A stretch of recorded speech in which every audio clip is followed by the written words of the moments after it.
누가 만들어낸 이야기인데요. 어떤 사람이 교회를 나오니까 자꾸 11조를 드리라는 거예요. 그래서 세상에 이렇게 황당한 일이 또 어디 있는가. 아니, 교회는 그냥 누구든 다 오게 했는데 그냥 돈 없이 값 없이 예수를 믿고 그렇게 신앙생활을 하는 것으로 알고 있었는데 막상 교회를 오니까 자꾸 11조를 하라는 거예요. 예수님도 분명히 값없이 우리를 위해서 십자가에 못 박혀 죽으셨는데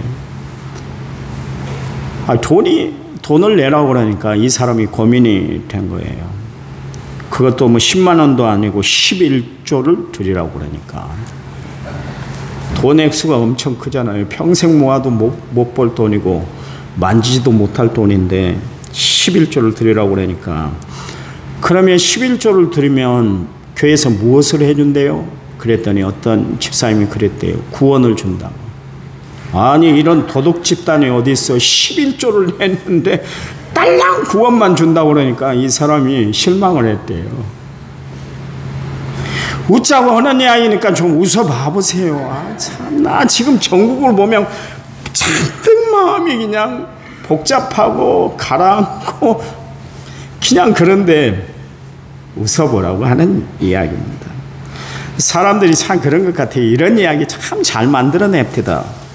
또 어떤 사람이 그런 이야기를 했다고 그러잖아요. 여러분 잘 아는 이야기인데 아브라함이 하나님께서 그의 아들 100세에 낳은 아들 이삭을 모리아 산상에 제물로 바치라고 그랬다고 그러잖아요.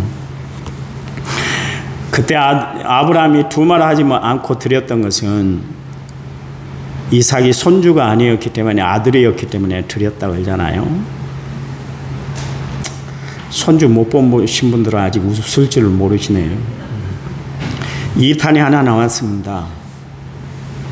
아브라함이 이삭을 드릴 수 있었던 것은 그때가 사춘기였대요. 사춘기는 질풍노도의 시기 아닙니까? 말을 해도 삑딱하게 하고 말을 들어도 툭툭거리고 그런 나이이기 때문에 사춘기여서 사춘기 아들이어서 하나님 받으세요 그렇게 드렸다고 그래요. 아, 웃으시라고 하는 이야기가 아니니까 심각한 이야기 아니잖아요. 이제 심각한 이야기를 하려고 합니다. 여러분 한번 생각을 해보세요. 내가 왜 예수를 믿는가? 아침 새벽에도 이야기를 했습니다만 나에게 있어서 예수님은 도대체 어떤 분이신가? 예수님이 제자들을 데리고 가이사랴 빌립보 지역에 이르렀을 때 그들에게 중간 점검을 할 겸 또 궁금한 사항이 있어서 예수님이 물으셨잖아요. 사람들이 나를 누구라고 하더냐? 그리고 나서 제자들에게 질문을 했는데 그렇다면 너희는 나를 누구라고 하느냐? 도대체 내가 너희에게 어떤 존재냐? 주님이 그렇게 물으셨어요. 제자들에게 물으셨던 그 예수님은 오늘 우리에게 다가오셔서 말씀을 하실 거예요.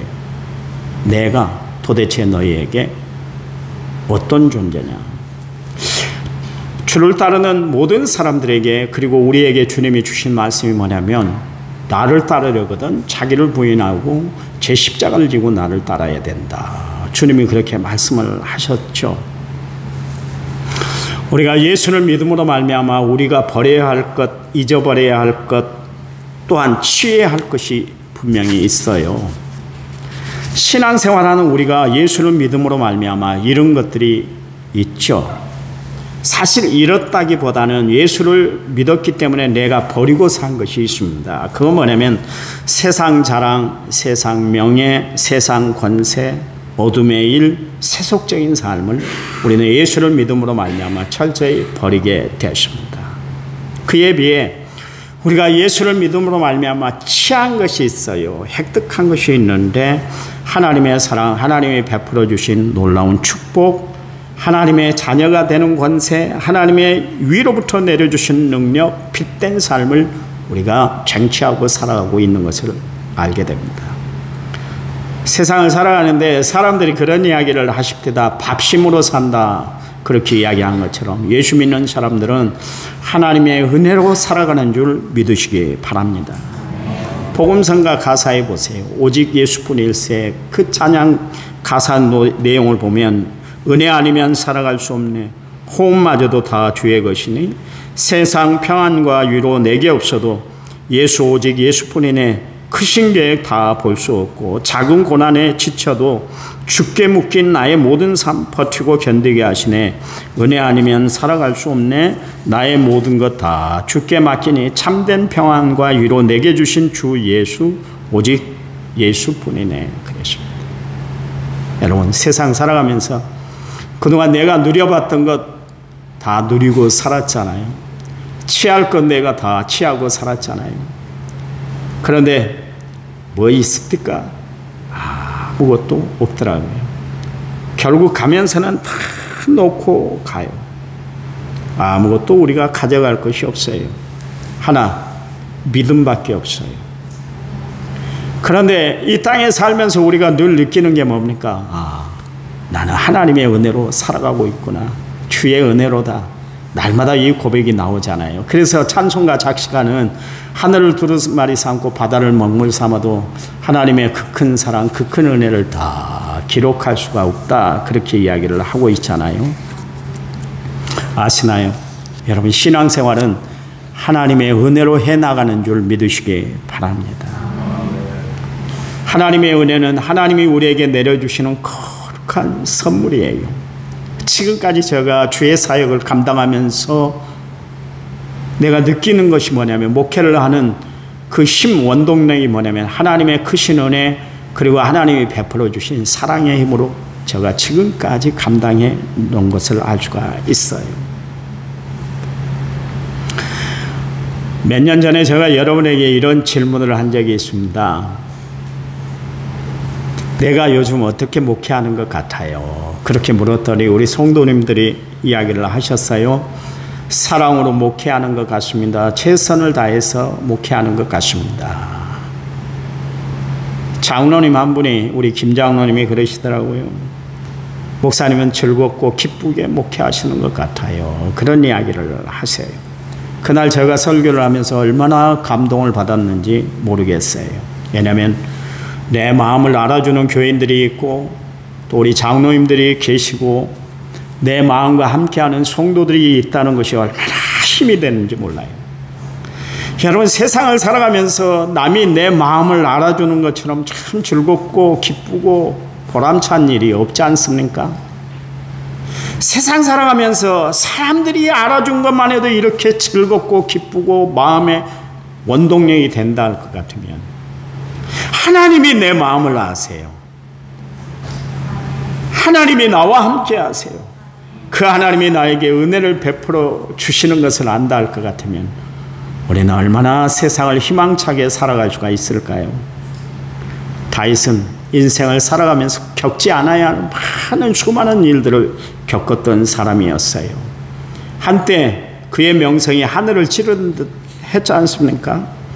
다윗을 높이는데 얼마나 높여놨던지 사람들이 여자들이 노래를 부를 때마다 이런 가사를 만들어가지고 불렀잖아요. 사울은 천천히고 다윗은 만만이다. 그러면서 당시 살아있는 권력 사울이 두 눈을 뜨고 분명히 있는데도 불구하고 그 사울보다 다윗을 높이는 놀라운 역사가 일어났었지 않습니까? 그때 그것도 잠시 잠깐이었습니다. 한순간에 이스라엘 사람들이 다윗을 향해서 등을 돌리더니 이내 다윗을 향해서 비난의 화살은 막 쏘아댄 거예요. 이게 세상 인심이에요. 세상 인심이에요.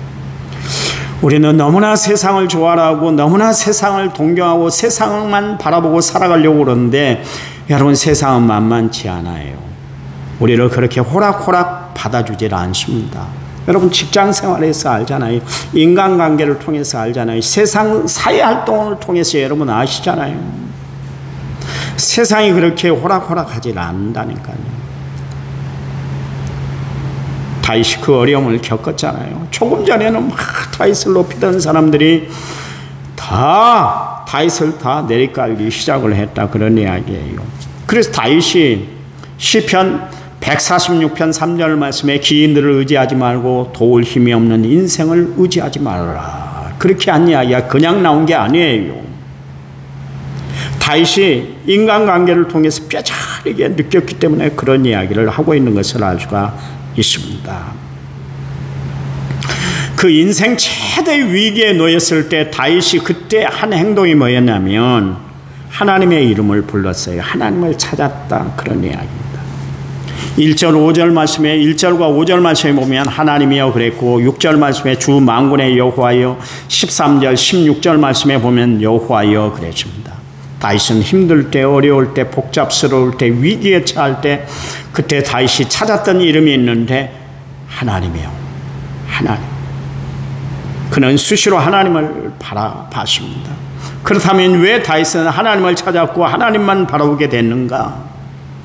그 당시에 사울의 위세가 얼마나 대단했던지, 사울에게 빌붙어 살아가는 사람들이 사울에게 잘 보이려고 다윗이 하지 않는 일도 만들어가지고 세상에 퍼뜨리기 시작을 했습니다. 어떻게 해서든 다윗을 죽여야 사울의 휘하에서 자기들이 살아남을 수가 있기 때문에 그랬습니다. 지금 정국하고 똑같은 거예요. 옛날 이승만 대통령이 방구를 끼면 그 밑에 있는 사람들이 아부를 떴는데 그랬다고 그러잖아요. 각하 시원하시겠습니다, 그랬다고 그러잖아요.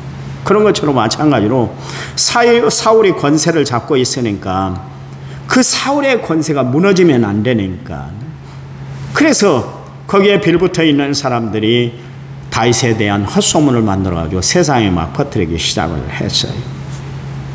그러니까 다윗이 하지 않는 일까지 만들어가지고 그렇게 퍼뜨렸던 것을 알 수가 있습니다. 사람이 세상을 살아가면서 힘든 게 뭡니까? 없는 이야기가 막 퍼뜨려질 때, 나하고 상관없는 이야기들이 세간에 막 퍼지고 그럴 때 사람은 그것을 감당하기가 참 힘들잖아요.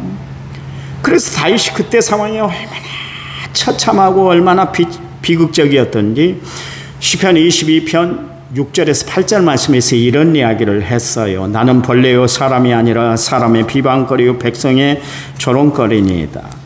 나를 보는 자는 다 나를 비웃으며 입술을 삐죽거리고 머리를 흔들며 말하되 그가 여호와께 의탁하니 구원하실 걸, 그를 기뻐하시니 건지실 걸 하나이다, 그랬습니다. 다윗이 다른 것은 다 참을 수 있는데 하나님의 이름을 빗대서 자기를 비하하고 하나님의 이름을 깎아내린 것, 하나님의 명예가 자신을 통해서 실추가 된다는 것이 가장 견디기 힘들었어요.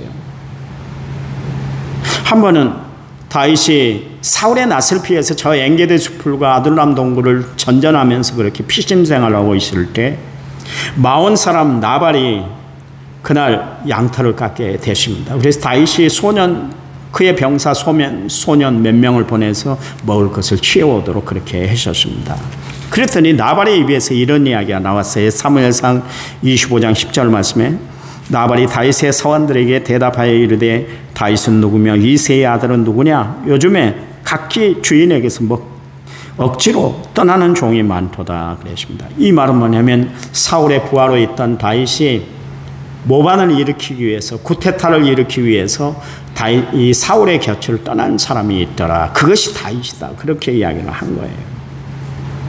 이 이야기가 이 나발이 들었다 할 것 같으면 이 이야기가 이스라엘 전체에 다 퍼지게 되었다, 그런 이야기입니다. 그러니까 가짜뉴스, 요즘 말로 이야기해서 가짜뉴스가 퍼졌다, 그런 이야기입니다.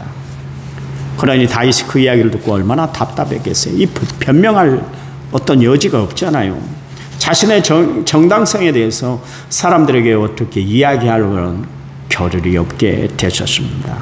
우리가 신앙생활 하다 보면 이런 어려운 상황에 처할 때가 있어요. 그때 다윗은 하나님을 바라봤어요. 세상을 한탄하고 사람들을 향해서 악감정을 품었던 것이 아니라 모든 문제를 해결하신 하나님, 모든 것을 다 하시는 하나님만 바라봤다, 그런 이야기예요. 여러분, 내가 의지하는 하나님, 내가 바라보는 하나님은 어떤 하나님이세요? 전능하신 하나님이신 줄 믿으시기 바랍니다. 내 사정과 형편을 다 아시는 하나님이세요. 저는 힘들고 어려울 때마다 이런 찬양, 이런 기도를 하나님 앞에 드려요. 그게 뭐냐면 아시지요, 아시지요, 아시지요, 주님. 이 찬양 부르면 나도 모르게 눈물이 막 나요. 주님 아시잖아요, 아시잖아요, 아시지요, 아시지요, 주님. 요즘은 안 부릅니다, 이 찬양을. 옛날엔 참 이 찬양을 많이 불렀어요. 왜냐하면 그 한이 맺힌 우리 어머님들이 불길이 없으니까 교회 와서 이 찬양을 부르면서 막 울었어요. 얼마나 울었는지 몰라요. 왜냐하면 시부모에게 고통을 당하고 남편에게 박절함을 당하고 자식들 문제 때문에 고통당하고 그러니까 불길이 없으니까 주의 전에 나가서 이 찬양을 부르면서 막 울었어요. 저도 그랬어요. 막 찬양을 부르다 보면 하나님 아시잖아요, 아시잖아요. 그렇게 하나님 앞에 내 형편과 사정을 알면 하나님이 나에게 다가오셔서 그래 내가 다 알고 있어. 그러세요. 하나님이 나를 아신다는 것이 얼마나 큰 힘이 되는지 몰라요. 다윗이 그렇게 살았어요. 그러니까 다윗의 중심은 항상 하나님이 다 아신다 그거였어요. 하나님이 자신을 알고 계시기 때문에 다윗은 그 하나님 때문에 위로 삼고 살았어요. 믿음의 용기가 충만해졌던 것을 알 수가 있습니다.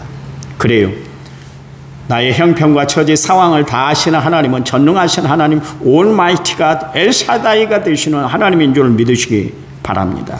그렇다면 지금 내가 당하고 있는 이 어려운 고통, 시련 염려할 필요가 없어요. 걱정할 필요가 없어요. 주님이 말씀하셨잖아요. 너희 염려를 다 주께 맡겨버리라 그랬잖아요.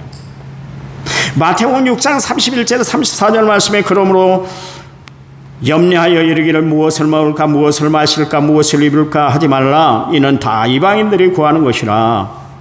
나 너희 하나님 하늘에 계신 하나님께서 이 모든 것을 너희에게 있어야 할 줄 아시느니라. 그런즉 너희는 먼저 그의 나라와 그의 의를 구하라. 그리하면 이 모든 것을 너희에게 더하시라. 그러므로 내일 일을 위하여 염려하지 말라. 내일 일은 내일 염려할 것이요 한날의 괴로움은 그날의 족하다. 그랬어요. 하루 살아가기도 힘들고 복잡하고 어려운데 내일 것까지 끌어당겨서 염려할 필요가 없어. 그런 이야기요. 내가 다 책임져 줄게. 오늘 일도 책임져 주고 내일 일도 책임져 줄 거야. 그런 이야기예요. 그 주님이 뭐라 그래요? 너희는 근심하지 말라. 하나님을 믿으니 또 나를 믿으라. 말씀하고 계시잖아요. 하나님을 사랑하는 여러분, 하나님을 사랑하면 아멘 하시기 바랍니다. 아멘 하신 여러분, 세상 염려, 근심, 걱정 다 주께 맡기고 하나님이 주신 거룩한 평안, 놀라운 사랑을 날마다 덧입고 살아가는 은혜로운 성도들이 되시기를 간절한 마음으로 부탁을 드립니다. 19절에 주께서 나의 비방과 수치와 능욕당하심을 아신다 그랬습니다. 여러분, 비방과 수치와 능욕이란 단어가 우리에게 다가오면 가장 먼저 우리가 떠올릴 수 있는 분이 누구예요? 예수님이십니다. 죄 없으신 예수님은 우리 때문에 험한 꼴을 다 당하셨잖아요. 비방이란 뭡니까? 비웃고 헐뜯는 것을 뜻합니다. 인격적인 모독인 것이죠. 여러분, 신앙생활 하다 보면 내가 원치 않는 어려운 일, 험한 꼴을 당할 때가 있어요. 그런데 우리 주님도 그런 아픔을 다 당하셨다는 것을 우리가 기억하고 살아야 될 줄 믿습니다. 나만은 당하는 고난이라고 생각하지 마세요. 수치는 뭡니까? 명예가 실추되는 것을 뜻하는 겁니다. 치욕스러운 일이죠.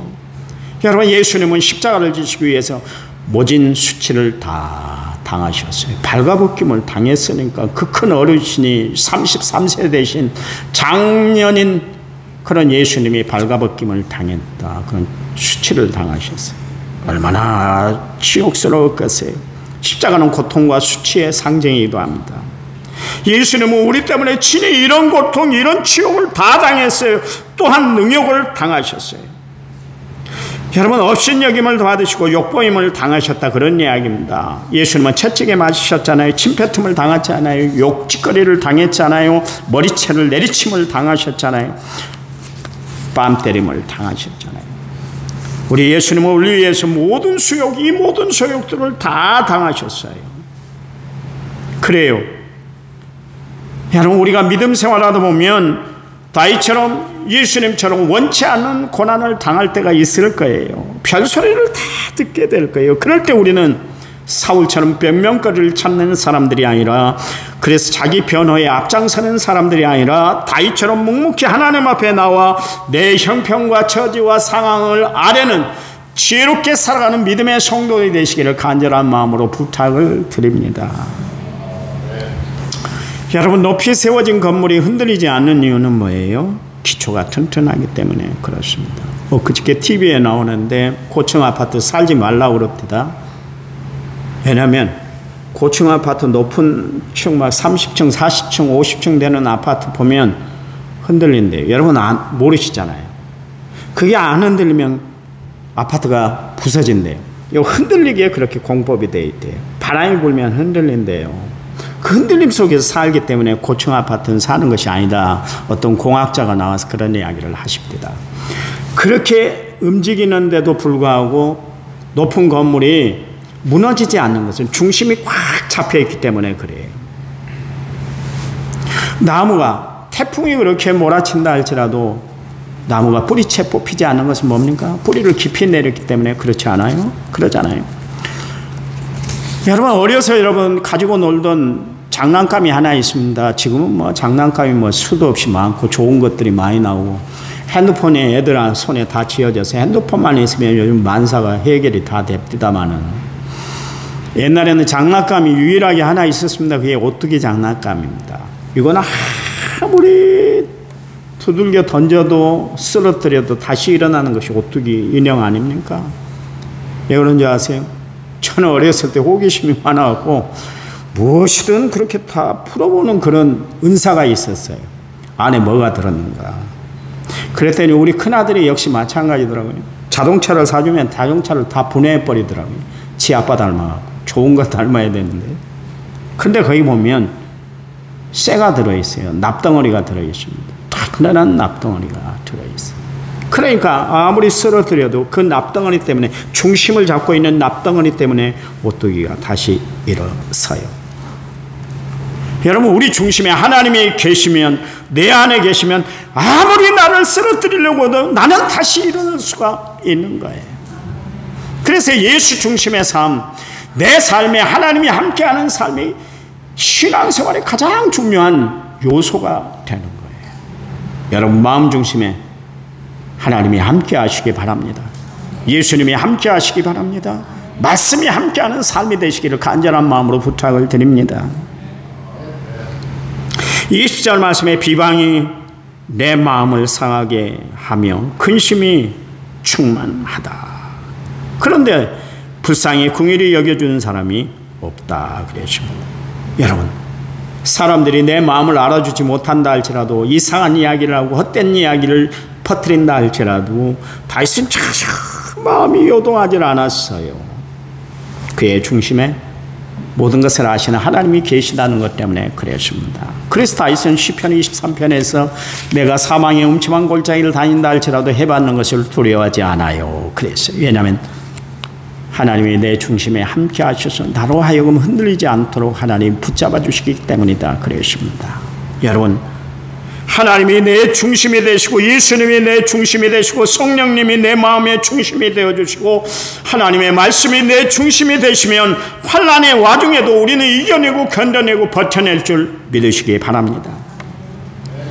그 주님이 우리에게 이런 말씀을 하셨잖아요. 너희 행사를 주께 맡겨버리라 그랬습니다. 염려하지 말아라, 근심하지 말아라, 지극히 강하고 담대하라, 일어나라, 빛을 발하라 그랬습니다. 여러분, 이 말씀이 여러분 신앙생활의 삶의 동력이 되시기를 간절한 마음으로 부탁을 드립니다. 성경엔 이런 사람이 소개되고 있습니다. 바울입니다. 바울은 건강하지도 않았잖아요. 또 결혼도 못해서 가정을 꾸려보지도 못했잖아요. 배운 건 많았는데 실컷 배워놓고 제대로 써먹어보지도 못한 사람이 바로 바울이었습니다. 오직 구령의 열정에 불타서 하나님의 일만 감당하고 살았던 사람, 그 사람이 바울이지 않습니까? 그는 하나님만 바라보고 살았던 사람이었어요. 그런 바울에게 고린도 교회 교인들이 얼마나 바울을 붙들고 흔들었던지, 어떻게 해서든지 바울을 찢어발랐던 사람들이 고린도 교회 교인들이었습니다. 세상에 이렇게 험악한 교인들이 있을까요? 예수를 믿고 구원받고 하나님의 은혜로 살아간다는 것 같으면 이렇게 살아서는 안 되는데 그런 사람들도 있더라고요. 그런 교회도 있더라고요. 바울의 외모에 대해서 그대로 마음대로 평가를 했고 인간성에 대해서 폄하를 하고 그의 말주변 없는 것까지도 그렇게 걸고 넘어졌던 그런 사람들이 고린도 교회의 교인들이었어요. 그런데도 불구하고 바울이 그 고린도 교회의 교인들을 결코 포기하지 않았습니다. 왜요? 하나님의 사랑이 고린도 교회에 폄하하는 이야기보다 더 컸기 때문에 그래요. 우리가 세상 승리하며 살아갈 수 있는 비결은 뭘까요? 우리 안에 하나님의 사랑을 가득 담고 살아가는 거예요. 세상을 이겨낼 수 있는 힘, 세상을 견뎌낼 수 있는 힘, 그 하나님의 은혜를 내 마음에 꼭 담고 살아가면 우리는 어떤 어려운 고난, 시련, 환난, 어떤 이야기가 다 불어닥친다 할지라도 이겨낼 줄 믿으시기 바랍니다. 다윗도 그렇고 바울도 그렇습니다만 겪기 힘든 어려운 일, 감당하기 어려운 일이 있을 때마다 그들은 하나님을 의지했어요. 하나님 중심으로 살았다, 그런 이야기입니다. 어렸을 때 어머님이 그 학교를 갔다 오면 저를 반갑게 맞이해 주셨어요. 그 뭐냐면 실타래를 풀기 위해 실타래. 요즘 실타래 안 풀죠. 여러분 모르죠. 젊은 사람들 모를 거예요. 실타래 푸는 거. 실타래를 풀어요. 그러면 아마 어머님이 그래서 그런 것 같아요. 세상살이를 좀 배우라고 실타래를 풀 때 막내에 나가고 학교에서 돌아오기를 기다리셨다가 그때 푸는 것 같았었어요. 한참 풀다 보면 실이 꼬이잖아요. 그럴 때면 어머님이 이야기를 해요. 가만히 있어. 엄마가 풀 거야. 아니요. 내가 풀면 분명히 풀어질 것 같아요. 어머니 걱정하지 마세요. 내가 한번 풀어볼게요. 그래 한번 해봐. 그래요. 아, 그런데 금방 풀릴 것 같은데 내가 풀면 더 꼬이더라고요. 참 이상해. 그래서 어머님이 빙그레 웃으면서 야, 이 자식아, 네가 다 푼다며. 그래요. 야, 다시 한번 잡아봐. 어떻게 풀든지 어머니가 푸니까 풀려져요. 참 미안하죠. 나는 풀기가 걱정스러워서 엄마 가위 갖고 와서 잘라버릴게요. 그러거든요. 아니야 가만히 놔둬. 내가 풀 거야. 그 끝 맺으면 영 바느질하는데 힘들잖아요. 그러니까 다 풀어야 되는 거예요. 이상해요. 나는 못 푸는데, 나는 가만히 있었는데 어머니가 다 풀고 있더라고요. 내가 몸부림치고 내가 풀려고 노력하면 노력할수록 실은 꼬이고 더 꼬여요. 마찬가지예요.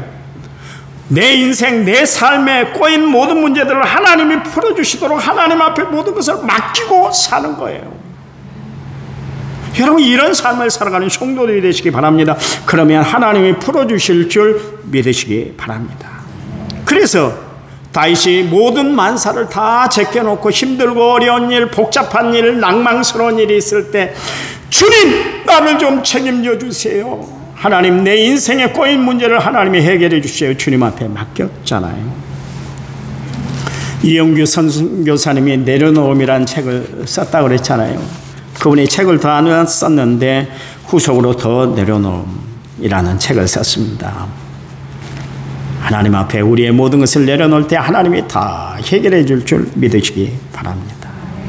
나를 하나님 자녀 삼아주신 주님을 날마다 찬양하고 감사하고 또 하나님이 오늘 나를 살게 하신 이 하나님의 은혜에 감사하며 살아가는 성도들이 되시기 바랍니다. 예수 믿는 사람들은 대한민국에 태어난 것에 대해서 여러분 실망하지 마세요. 하나님의 또 다른 섭리가 있을 거예요. 하나님이 다 막아주셨잖아요. 지금까지 막아주시고 견디게 하신 분이 하나님이세요. 앞으로도 하나님이 우리 대한민국을 책임져 주실 줄 믿으시기 바랍니다. 하나님 감사합니다. 다윗 인생에 가장 어려운 일이 있을 때 하나님께 모든 것을 맡기고 살았던 것처럼 우리도 인생에 어려운 문제가 있을 때마다 하나님께 모든 것을 맡기고 믿음 안에 살아가는 저희를 되도록 도와주시옵소서. 이번 한 주간 승리하도록 하나님이 저희들의 삶을 책임져 주실 줄 믿습니다. 예수님의 이름으로 기도했습니다. 아멘.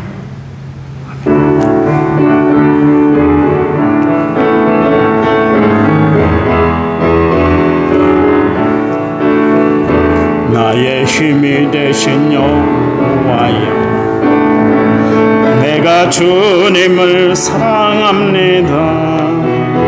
주는 나의 반석이시며 나의 요새시라. 주는 나를 건지시는 나의 주, 나의 하나님, 나의 피할 바이시오, 나의 방패시라. 나의 하나님, 나의 하나님, 구원의 불이시오, 나의 산성이라. 나의 하나님, 나의 하나님, 그는 나의 여호와, 나의 구세주, 나의 생명이신 여호와여, 내가 주님을 바랍니다. 주는 나의 생명, 나의 의지시라. 주는 나를 이끄시어 주의 길 인도하시며 나의 목자 되시니 내가 따름이라. 나의 하나님, 나의 하나님, 생명의 면류관으로 내게 씌우소서. 나의 하나님, 나의 하나님, 그는 나의 여호와, 나의 구세주. 이제는 길이요 진리요 생명 되신 우리 주 예수 그리스도의 은혜와 하나님 아버지의 지극하신 사랑과 성령님 위로교통의 충만한 역사가 오늘 말씀을 받아 하나님의 은혜 가운데 살아감을 날마다 체험하고 살아가는 모든 성도들 위해 이제부터 영원토록 함께 하시기를 간절히 축원하옵나이다. 아멘.